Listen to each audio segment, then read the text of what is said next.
The Falmouth Hoarding Task Force started because a couple of the staff in different departments in the town discovered that they were working on the same cases and they didn't realize each other was working on them.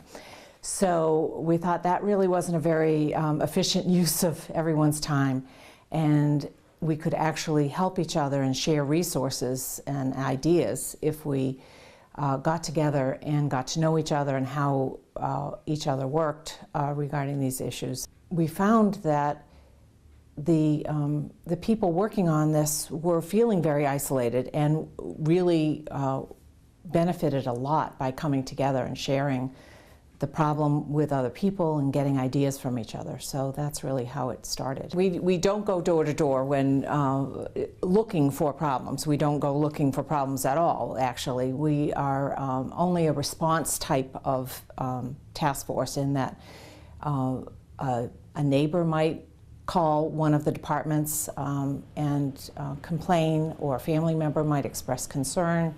An individual could call and ask for help as well.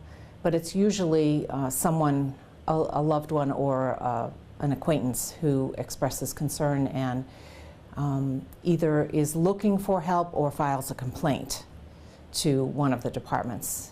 People are often reluctant to talk with us even. In fact,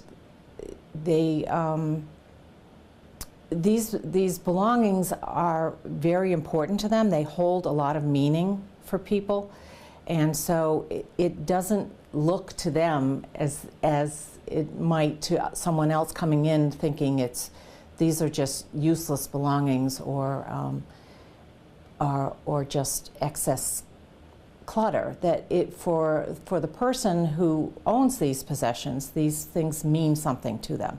So we've had to do, among the task force members, we've done some training amongst ourselves to learn to understand that you know, we have to be sensitive to how important these things are to people and what they mean to them.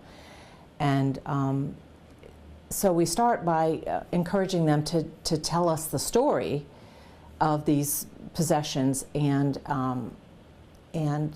how they're experiencing their life at this point. Some people experience it as being diminished because of all the possessions, and others do not. And so we really kind of go with where they're at the moment. We have to let them be the lead because this is their home. These are their possessions.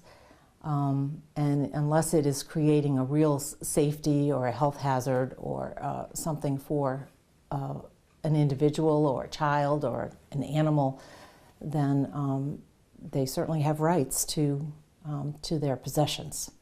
Well, it can vary significantly depending on the situation. So some of the more obvious ones are health consequences from things like rodents or rats or bacteria that is growing when things are accumulating.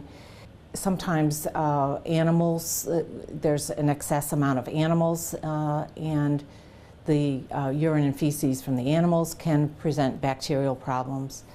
Another concern might be fire safety issues when things are flammable and they're collected in large quantities. Obviously, they create a fire hazard, and things sometimes can be even packed against heaters and such, which obviously is very dangerous.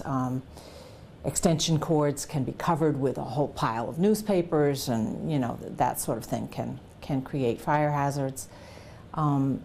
It's also a hazard in terms of if by chance there is a fire or the need for a rescue, for the firemen sometimes to even go in can be dangerous, or trying to get someone out can pose a problem if they're unable to locate the person because of the belongings are just so much. It can get very advanced where the weight of the belongings themselves can create structural issues for the house. And sometimes, you know, the old Cape Cod homes are not designed to hold hundreds and hundreds of pounds in one specific area. And so it can create a load that can sag some of the structural beams in the house and create problems that way, and that sort of thing. One of the things that we're working on this year is to develop a support group for people who recognize their behavior of collecting things to the point where it starts to impede on the quality of their life, and to help them take steps early on before it becomes a problem with safety and health issues, but it really is more of a quality of life issue. So we're working to develop a support group for folks like that, and hoping to start probably in March this year. We're going to be using the model Buried in Treasures, which is a book written by David Tolan, Randy Frost, and Gail Stakiti. The support group model uses this book, and everybody reads it one chapter at a time, and then we discuss it and work on the steps in each chapter over a period of 15 or 16 weeks. We're going to be having a kickoff event on the 26th of February for a community forum for any interested people in the community. And that's going to be at the Falmouth Public Library in the Herman Foundation meeting room from 2 p.m. to 4 p.m. We're bringing in a guest speaker who's internationally known for working on these issues, and his name is Lee Scher, and he worked with Randy Frost, who wrote this book, and Randy and Lee developed this support group model. People are just welcome to call us, and even if you just want to discuss it and just kind of get some ideas, I'm happy to talk to anyone.